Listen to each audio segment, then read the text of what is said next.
Welcome to Dallas 2.0. How you doing? This is me, Dallas Clark, and this is my boy Carl.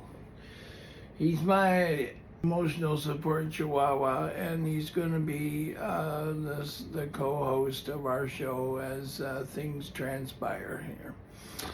Anyway, I get a lot of questions about what actually happened that first day that we had the accident. And by the way, it was the 2-year anniversary just the other day on the 27th of July when we had the incident. We were coming off Highway 11 right near Blackley Street in Aurelia, and I was the lead bike. And we were coming in off around the corner, and there was some stones all over the street. And gravel was the same color as the road, so it was hard to see it until we were right on top of it, and we just careened out of control and thrown into the guardrail. I acted like an airbag to my passenger, but I didn't fare so well. I flew over the handlebars and ripped the mirrors off and went headfirst into the guardrail and broke my femur and both my arms, my elbows, my shoulders, my ribs, punctured my lung. I got a nice mouthful of gravel.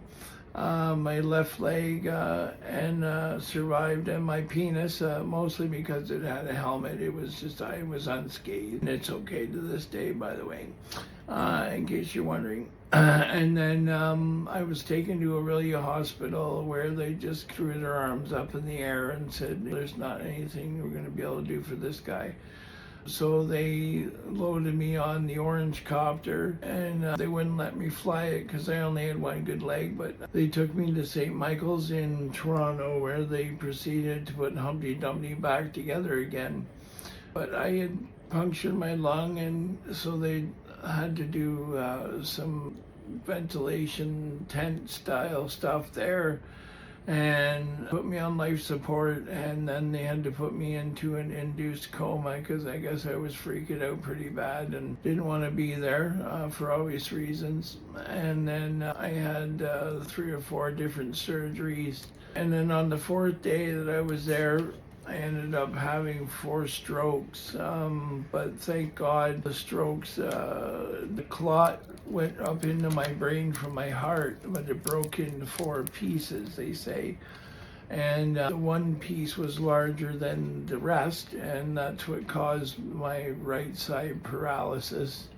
And then the other 3 just shot off into my head like fireworks. But thanks to all the drugs and alcohol in college, I must have had some gray matter built up there, and that probably saved my life. Because any one of those 3 pieces could have killed me, could have given me a right brain stroke and paralyzed my left side, or I may have lost my memory or my speech, but it was just kind of a miracle that nothing became of that, so I was quite lucky.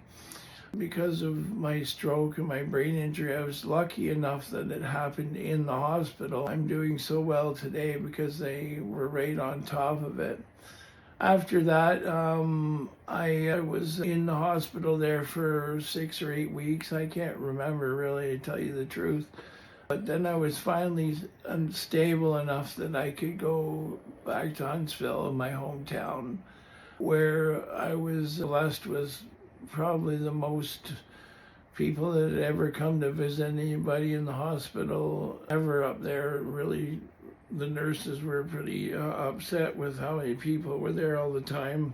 I think there was 14 people in my room at one time, and the nurse came in and freaked out, and they made all these little signs with Sharpie markers saying 2 visitors at a time. But anyway, then unbeknownst to me, my good friends they ran a GoFundMe page and raised up some money so that I could survive my life with all my medical expenses and so on. And then they had a bike rally for me, and it was in the pouring rain on a Sunday, and I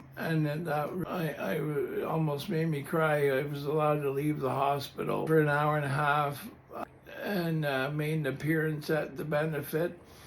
although I was really sick and really in bad shape, but I managed to make it there for a bit until I had to throw up and had to leave. But I'm very thankful for everybody and all, and grateful for your support. Then my brother's band did an awesome fundraiser for me at the Legion in Huntsville.